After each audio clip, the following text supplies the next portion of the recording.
Bonjour Louise Bernard. Bonjour tout le monde. Au sommaire de votre journal des médias. Tous les détails de la rentrée du groupe M6, beaucoup de nouveautés, vous allez le voir. Le journaliste du Point, auteur des fausses révélations contre Raquel Garrido et Alexis Corbière, porte plainte. Et puis il est aussi condamné dans une autre affaire, hasard de l'actualité. Une bonne nouvelle pour ceux qui ont aimé regarder Drag Race France, samedi soir sur France 2. Et puis Disney qui tente de se racheter auprès de Johnny Depp avec un gros chèque, vraiment un très gros chèque. Mais d'abord, les audiences à la télévision qu'ont regardé les Français hier soir, le trio. Ils ont regardé France 3 loin devant, un tandem, 4 980 000 téléspectateurs hier soir, 26,4% de part d'audience. C'est mieux que la semaine dernière et c'est même mieux que depuis le lancement de la saison. Donc c'est la 6e semaine et c'est la meilleure audience. Bon, il n'y a plus Koh-Lanta en face aussi, ça aide. C'est vrai, mais quand même très très bon score vu la météo. Sûr. Et attendez, le deuxième épisode est plus fort que le premier, il est à 5 millions. Donc ce qui arrive rarement, ce qui était déjà arrivé sur cette série il y a quelques semaines. Deuxième, TF1 avec Harry Potter et l'Ordre du Phénix, 2 430 000 téléspectateurs, 14,7% de part d'audience, un classique, Harry Potter. Et puis troisième, M6 avec la série 911, 1 800 000 téléspectateurs, légèrement en hausse là aussi par rapport aux semaines précédentes, 9,7% de part d'audience. Europe 1 Culture Média. On débute ce journal des médias avec les nouveautés pour la rentrée du groupe M6, nouveautés annoncées hier. Oui, on va commencer par celle de la chaîne M6, des nouveautés dans tous les genres, jeux, documentaires, fiction, divertissement, autant de programmes qui, d'après la chaîne, répondent à 3 maîtres mots: se rassembler, se rapprocher et s'engager. M6 mise à la rentrée prochaine sur tous ces programmes phares qu'on connaît déjà, Top Chef, Pékin Express, L'amour est dans le pré, etc. Mais aussi sur des nouveaux divertissements. Un grand jeu événement, Le Traître, c'est inspiré du jeu de société Le Loup-Garou. Un autre Sympa, nouveau... Vous verrez, ça a l'air super. 3 émissions. Un autre nouveau jeu où 6 experts d'M6 vont affronter 100 personnes du public sur des questions de culture générale. Et ces experts, ce sont par exemple Mac Lesguy pour les sciences, Christina Cordula pour la mode, Philippe Etchebest pour la cuisine, etc. C'est un jeu baptisé Qui peut nous battre. Une nouvelle émission de dating aussi, de rencontres amoureuses. Bon, ce n'est pas très étonnant de la part d'M6 quand on voit le succès de L'amour est dans le pré et de Mariés au premier regard. Alors ce concept, la chaîne va aider des Français partis vivre au bout du monde, partis ouvrir des chambres d'hôtes, à trouver de vraies relations amoureuses stables en faisant venir des candidats depuis la France. Ça va s'appeler Coup de foudre au bout du monde. Ce sera d'ailleurs sur 5 continents différents, 5 pays différents. Et puis la grande annonce pour la rentrée, c'est un documentaire événement consacré à Johnny Hallyday. Oui, Johnny par Laetitia, 25 ans de la vie intime de la famille qui seront racontées par Laetitia Hallyday, avec des vidéos personnelles du couple jamais diffusées ou des moments de tournage rarement montrés auparavant. Oui, c'est vraiment un gros coup pour M6 qui a tout de suite accepté le projet. C'est ce que m'a raconté Guillaume Charles, qui est directeur général des programmes d'M6. C'est un projet qui est vraiment porté par Laetitia Hallyday. C'est son envie, c'est son intention. Elle est venue voir la chaîne avec son producteur Victor Robert, avec son réalisateur William Carell. Donc je dirais que, en collaboration évidemment avec la chaîne, c'est avant tout une envie qu'elle a de partager une facette de ce personnage que toute la France aime, de son histoire à elle, de son histoire à lui, et de la partager avec nous. Et nous, on a évidemment dit oui tout de suite. Mais dans un tout autre genre, il y aura aussi le documentaire de Karine Le Marchand, Trans unique en leur genre, qui suit la transition de 3 personnes de 3 générations différentes. Côté fiction, plusieurs nouveautés qui ont toutes un point commun: raconter des combats de femmes. C'est une véritable volonté éditoriale de la part d'M6. Et puis aussi des soirées événementielles avec le retour par exemple de Michael Youn et son Morning Night, qui a promis avec son équipe, je cite, de faire de la merde, c'est ce qu'on fait le mieux, fin de citation. Et puis le retour aussi de Caméra Café pour fêter les 20 ans du programme. Ce sera un unitaire diffusé en prime. C'était un groupe punk qui avait lancé ça, il s'appelait Star Shooter, et sur la grosse caisse il y avait écrit Star Shooter c'est de la merde. On était en 77-78. Voilà culture. Donc pour la chaîne M6, et le groupe a également annoncé des nouveautés sur ses autres chaînes. Autres déclinaisons. Exactement, notamment des nouveaux feuilletons documentaires sur Sister, une immersion dans les supermarchés et le retour du Hit Machine sur W9. Et puis sur Teva, une émission sur le sexe, sur la sexualité, baptisée Orgasmique. C'est l'humoriste Rosa Berstein qui l'animera, accompagnée d'une thérapeute et d'une sage-femme. Un programme hebdomadaire, et chaque semaine, un thème sera traité par émission: polyamour, désir, fantasme, etc.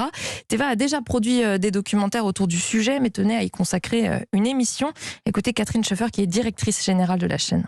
Ça faisait quelques années qu'on cherchait comment aborder la sexualité parce que personne ne le fait en télé, en tout cas de manière vraiment en y dédiant une émission. C'est des sujets à la fois qui plaisent. Je pense qu'il y a beaucoup de non-dits et les gens ont besoin d'échanger sur le sujet. Et il y avait donc une place à prendre et même un rôle à prendre pour Teva sur ce sujet. On se dit que c'est une opération de santé publique de mettre l'accent sur la sexualité qui fait partie intégrante de nos vies. Et justement, c'est l'occasion d'en parler simplement, sans ricaner, sans gêne. Toutes ces nouveautés, vous pourrez les retrouver à la rentrée sur les chaînes du groupe M6. Et puis nous, on est bien contents parce qu'on aura plein de programmes à vous faire découvrir la saison prochaine. On vous en parlera au fur et à mesure quand les programmes sortiront. Nous recevions Étienne Gernel, le patron du Point, qui s'était expliqué en exclusivité sur la vraie fausse affaire Garrido-Corbière. Le journaliste du Point, auteur de ces fausses révélations contre Raquel Garrido et Alexis Corbière, porte plainte. Oui, le feuilleton continue. Aziz Zemmouri a porté plainte pour abus de confiance contre l'ex-député UDI Jean-Christophe Lagarde et également contre un ancien policier des renseignements territoriaux, Noah Manoir. Il a donc en fait révélé sa source, qui selon lui serait à l'origine des fausses accusations. Il raconte avoir été contacté donc par cet ex-policier qui l'aurait mis en relation avec la femme de ménage sans papier qui prétendait travailler pour le couple d'élus. Ce même homme aurait aussi recontacté le journaliste pour savoir où en était la publication de l'article. C'était aux alentours du second tour des législatives, selon Aziz Zemmouri. Le journaliste avait alors expliqué que la mise en ligne était pour l'instant bloquée par la direction. Voilà pour le rôle prêté à cet ex-policier qui a nié ces accusations dans une vidéo sur Facebook. Qu'en est-il de Jean-Christophe Lagarde ? Eh bien, sa femme aurait un lien avec l'ex-policier. Ils travailleraient ensemble à la mairie de Drancy.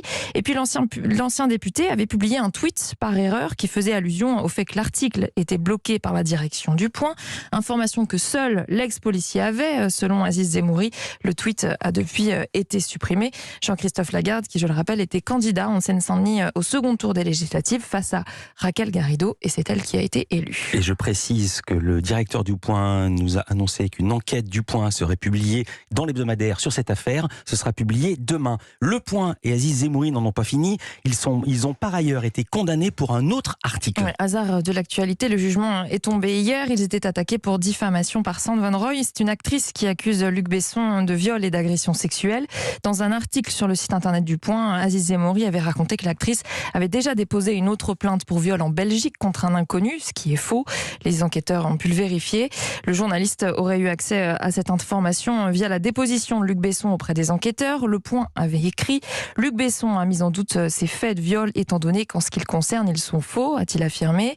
La justice a donc pointé du doigt ces insinuations du journaliste dans son article qui, selon elle, semble prendre fait et cause pour Luc Besson. Elle a estimé que ce passage de l'article déconsidérait la procédure engagée par l'actrice. Étienne Gernel, directeur de publication du journal, et Aziz Zemmouri sont donc condamnés à payer plusieurs milliers d'euros d'amende, mais aussi de dommages et intérêts et de frais de justice à Sand Van Roy. Le passage incriminé doit aussi être supprimé du site. France 2 va finalement diffuser l'intégralité de Drag Race France, la compétition de drag queen. La chaîne a diffusé le premier épisode samedi dernier. La suite devait être uniquement mise en ligne sur la plateforme France TV /, mais face au succès du programme sur la 2, en plus de 900 000 téléspectateurs, la chaîne a changé d'avis et proposera donc les autres épisodes tous les samedis soirs. C'est une information du journal 20 minutes. Ce sera après la seconde partie de soirée vers minuit. France TV / garde quand même une forme d'exclusivité pendant quelques jours puisqu'elle mettra en ligne les épisodes chaque jeudi avant la diffusion télé.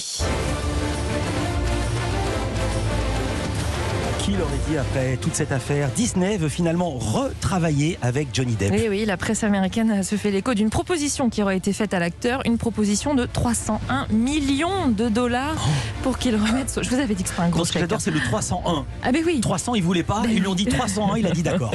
Pour qu'il remette son costume de Jack Sparrow, le célèbre personnage de Pirates des Caraïbes dont vous entendez la musique. Disney souhaiterait faire un 6e film et une série dérivée sur sa plateforme Disney+, série qui raconterait les débuts du capitaine. Le studio tente donc de reconquérir l'acteur après l'avoir lâché publiquement en 2018. Il était alors accusé de violence contre son ex-femme Amber Heard. Depuis, il a gagné son procès en diffamation contre elle, très médiatisé. Mais à noter que la proposition aurait été faite par Disney avant de connaître le verdict. Merci beaucoup Louise Bernard. Toutes ces infos sont à retrouver dans notre newsletter média. C'est sur europe1.fr. C'est pas 301 millions, c'est gratuit. europe1.fr.